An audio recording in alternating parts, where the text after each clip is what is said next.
श्रीमद् भगवत गीता कुरुक्षेत्र की धरती पर बोला गया यह अद्भुत ज्ञान मानव कल्याण की महानतम पुस्तकों में से एक गीता जी में संकलित है, जो मानव जीवन को नई दिशा देने वाली अद्भुत पुस्तक है। लगभग 700 श्लोकों में विस्तृत व 18 अध्याय में समाहित गीता जी का ज्ञान जीव को भक्ति की प्रेरणा भी करता है व उसकी दिशा भी स्पष्ट करता है। जितना अद्भुत व महान ग्रंथ पवित्र गीता जी है, उतनी ही इसके संबंध में ज्ञान की भ्रांतियां भी आम जन समाज में व्याप्त है। आज हम गीता जी को उसके वास्तविक स्वरूप में जानने की कोशिश करेंगे व उसके ज्ञान को समझने का भी प्रयास करेंगे। प्रिय दर्शकों, कोई सद्ग्रंथ हो, चाहे कोई व्यक्ति या कोई घटना, उसे समझने के लिए व उसकी वास्तविकता से परिचित होने के लिए यह आवश्यक है कि हम धैर्य से सुने व किसी पूर्वाग्रह से ग्रसित न हो। तो आइए चलते हैं पवित्र गीता जी की अद्भुत व पवित्र यात्रा पर। 18 अध्याय में सिमटे गीता जी का ज्ञान अपने आप में अद्भुत है। इसमें जहाँ साधक को जहाँ निषेध कर्म बतलाए गए हैं, तो वहीं भक्ति करने के मार्ग को भी रोशनी दी है। गीता जी के अध्याय 16 श्लोक 23 व 24 में प्रमाण है कि जो व्यक्ति शास्त्र विधि त्याग कर मनमाना आचरण करता है, वह निरर्थक साधना है व त्याग्य है। इससे यह भी स्पष्ट होता है कि साधना के नाम पर कुछ भी कैसे भी करना भक्ति नहीं है। इसके लिए भक्ति निर्देश का पालन अनिवार्य है। जैसे व्रत रखना आदि की क्रिया को अध्याय 6 श्लोक 16 में मना किया गया है। फिर भी भोले श्रद्धालु विभिन्न अवसरों पर आध्यात्मिक लाभ के उद्देश्य से व्रत रखते हैं। गीता ज्ञान दाता ने अर्जुन से अध्याय 8 श्लोक 5 व 7 में कहा कि तू युद्ध भी कर व मेरा सिमरन भी कर। इसका मतलब है कि सिमरन के लिए एकांत स्थान पर हठ योग करना भी व्यर्थ है। यह उन लोगों के आध्यात्मिक ज्ञान पर प्रश्न चिन्ह लगाता है जो घर छोड़कर जंगलों में चले जाते हैं। गीता ज्ञान दाता अपने आप को नाशवान कहता है जब वो अर्जुन को कहता है कि अर्जुन, तेरे और मेरे बहुत जन्म हो चुके हैं। ऐसा वर्णन गीता जी के अध्याय 2 श्लोक 12, अध्याय 4 श्लोक 5 और 9 व अध्याय 10 श्लोक 2 में है। आइए इस संबंध में गीता जी से प्रमाण देखते हैं। अनुवाद गलत कर दिया, किंतु यह 8वें अध्याय के 16वें श्लोक का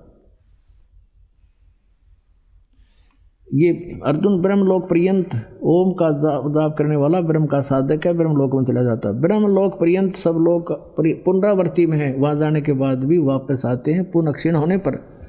यहाँ इन्होंने अनुवाद कर दिया कि हे कुंती पुत्र, मुझको प्राप्त होकर पुनर्जन्म नहीं होता। ये अगर ये सच्चा है तो फिर ये क्या होगा। गीता जी अध्याय नंबर 4 का श्लोक नंबर 5 और 9 है, ये देखिएगा। अध्याय नंबर 4 का और श्लोक नंबर 5 है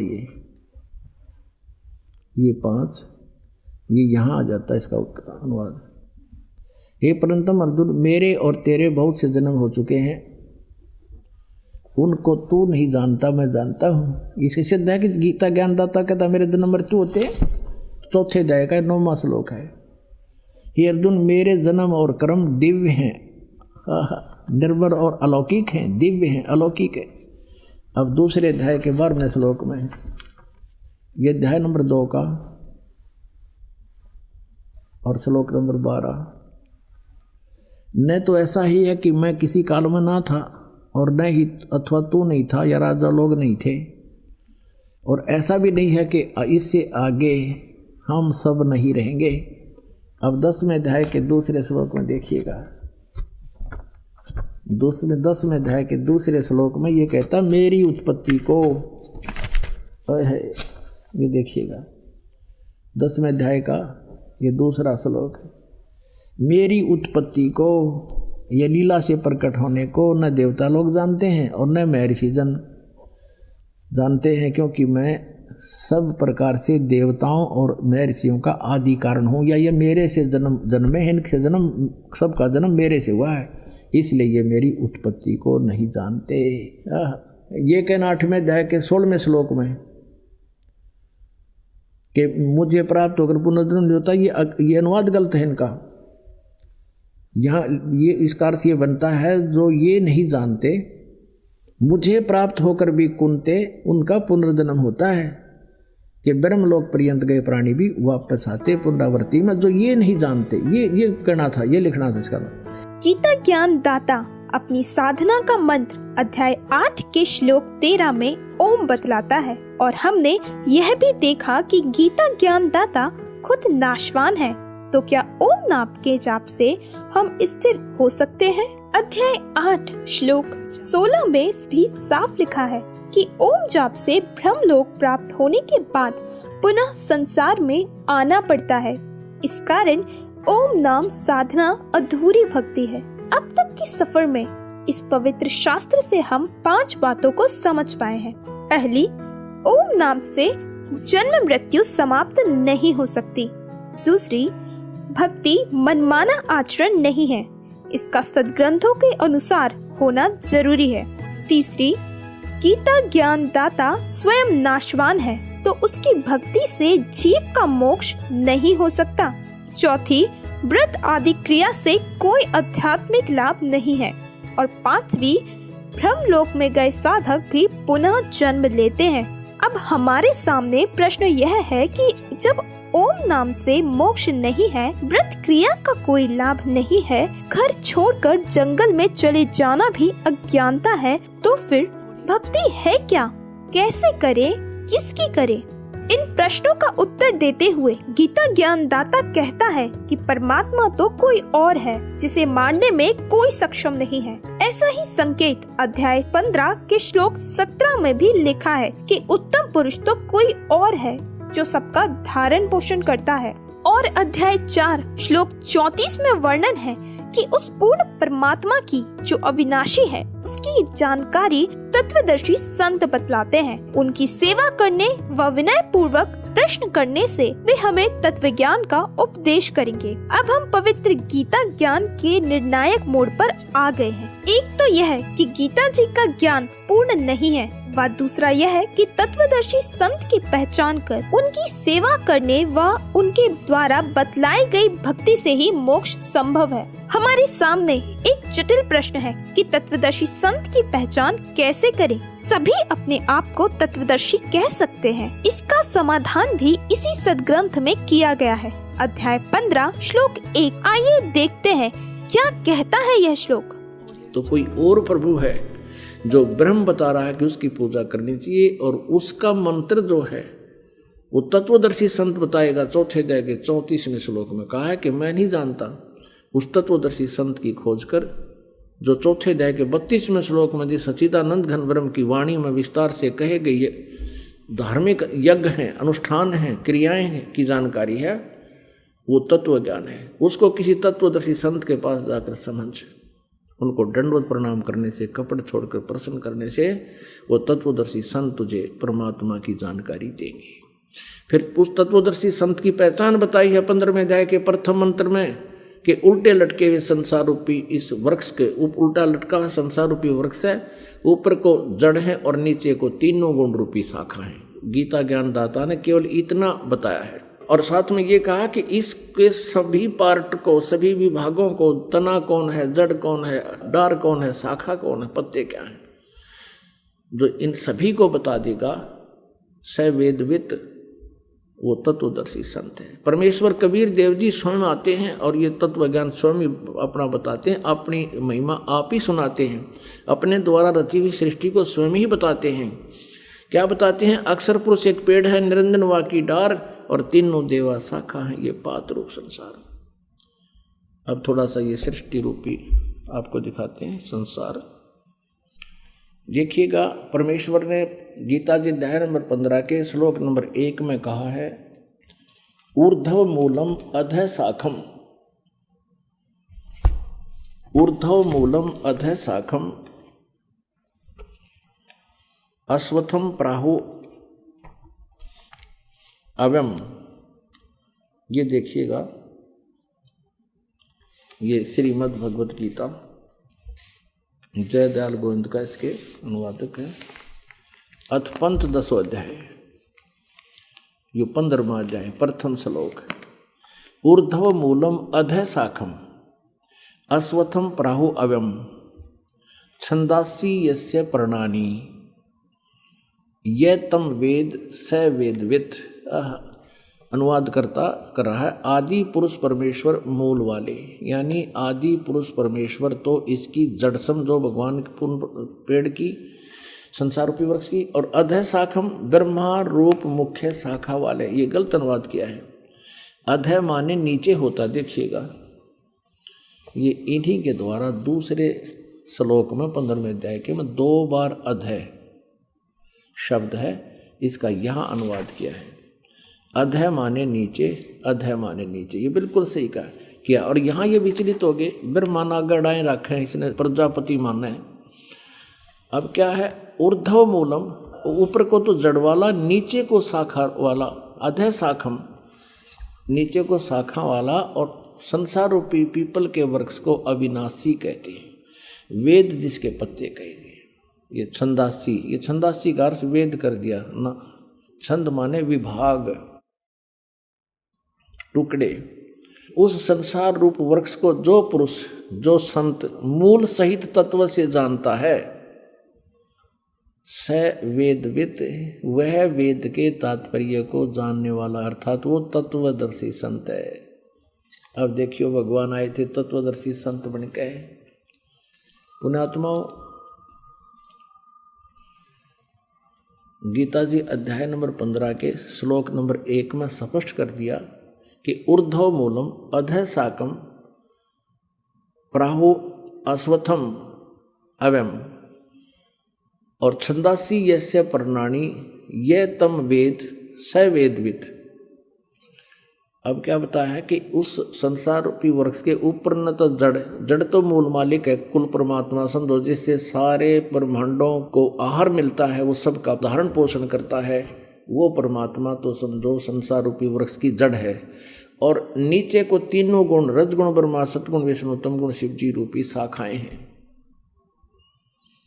और जो संत इनके सभी पार्ट्स को, सभी विभागों को बता देगा, तना कौन है, मूल कौन है, टार कौन है, और पत्ते कौन, शाखा कौन, सवेदवित, वो तत्वदर्शी संत है। परमेश्वर ने 600 वर्ष पहले बताया था। देखिएगा ये अब संसार रूपी वृक्ष का चित्र। ऊर्ध्व मूलम अधः शाखम, ऊपर को जड़ वाला, जड़ तो समझो पूर्ण परमात्मा परम अक्षर ब्रह्म है, और नीचे को शाखा वाला। परमात्मा ने कहा अक्षर पुरुष एक पेड़ है, ये समझो इतना। पृथ्वी से बाहर जो दिखाई देता है उसको पेड़ कहते हैं। ये अक्षर पुरुष तना है, ये तो अक्षर पुरुष है। जिसे गीता जी अध्याय नंबर 15 के श्लोक नंबर 16 और 17 में 3 पुरुष बताए हैं। एक अक्षर पुरुष, एक ये सर पुरुष यानी ज्योति निरंजन डार, और एक परम अक्षर ब्रह्म है, उत्तम पुरुषत्वन्य, ये जड़ है, ये परम अक्षर ब्रह्म है, ये मूल मालिक है, पूर्ण परमात्मा, आदि पुरुष परमेश्वर तो इस संसार रूपी वृक्ष की जड़ समझो। इस प्रकार आपने देखा कि किस तरह गीता जी हमें निर्देशित करती है पूर्ण मोक्ष के लिए कि तत्वदर्शी संत की शरण में जाओ। और आज संत रामपाल जी महाराज जी ही वो तत्वदर्शी संत हैं जिनकी शरण में जाने का निर्देश इस सदग्रंथ में दिया गया है। हम यहाँ अध्याय 7 श्लोक 19 का भी आवश्यक रूप से उल्लेख करना चाहते हैं, जिसमें गीता ज्ञानदाता कहता है कि वो महात्मा जो वासुदेव की जानकारी देगा वो मिलना बहुत ही दुर्लभ है। आइए रूबरू होते हैं इस श्लोक से। तो कहने का भाव ये है कि अब हम आते हैं 7वें अध्याय के 19वें श्लोक में। ये क्या कहता है कि बहुनाम जन्मानाम अन्ते ज्ञानवान माम प्रपद्यते, कि बहुत बहुत जन्मों के किसी अंत के मनुष्य जन्म में, एकाध मनुष्य जन्म में, ये ज्ञानी आत्मा, ज्ञानवान बुद्धिमान व्यक्ति ब्रह्म तक की साधना, मेरे तक की साधना करते हैं मुश्किल से। और ये बताने वाला साधु वासुदेव सर्वमिति सहमात्मा सो दुर्लभ है। ये बताने वाला संत कि न तो ब्रह्मा विष्णु महेश अन्य देवी देवताओं की भक्ति से मोक्ष होगा, ये वासुदेव नहीं है, ये सर्वशक्तिमान नहीं है, ये सबके ऊपर मालिक नहीं है। वासुदेव का अर्थ है जिसका वास, जिसका निवास, जिसकी प्रभुता सबके ऊपर हो, overall controller. Shri Krishna was not Vasudev, Shri Krishna ji Vasudev नहीं थे। ये तो वासुदेव इसके पिता का नाम था। वेदों में परमात्मा की उपमा लिखी है, उसमें वासुदेव लिखा है। तो ये हमारे ऋषि लोग उन्हीं सदग्रंथों से अच्छा नाम चुनकर बच्चे का रख देते थे। श्री कृष्ण वासुदेव नहीं था, वो तो वासुदेव का बेटा था, एक व्यक्ति का। वासुदेव परमात्मा की उपमा है, जिसकी प्रभुता सबके ऊपर है। ब्रह्मा विष्णु महेश एक एक विभाग के एक ब्रह्मांड में 3 लोकों पर मालिक हैं। ये कुल के मालिक वासुदेव नहीं है। रजगुण विभाग के ब्रह्मा जी, सतगुण विभाग के विष्णु जी, तमगुण विभाग के शिव जी। और ये कौन से? पृथ्वी लोक, स्वर्गलोक और नीचे पाताल लोक, इन 3 लोकों पर इनकी प्रभुता है। और एक ब्रह्मांड में और भी लोक बहुत गने हैं, वहां भी इनका कोई जोर नहीं है। वहां ये ब्रह्म खुद कंट्रोल करता है। ऐसे ऐसे 21 ब्रह्मांड है। तो जो ब्रह्मा विष्णु महेश केवल इन 3 लोकों में एक एक विभागीय मिनिस्टर है।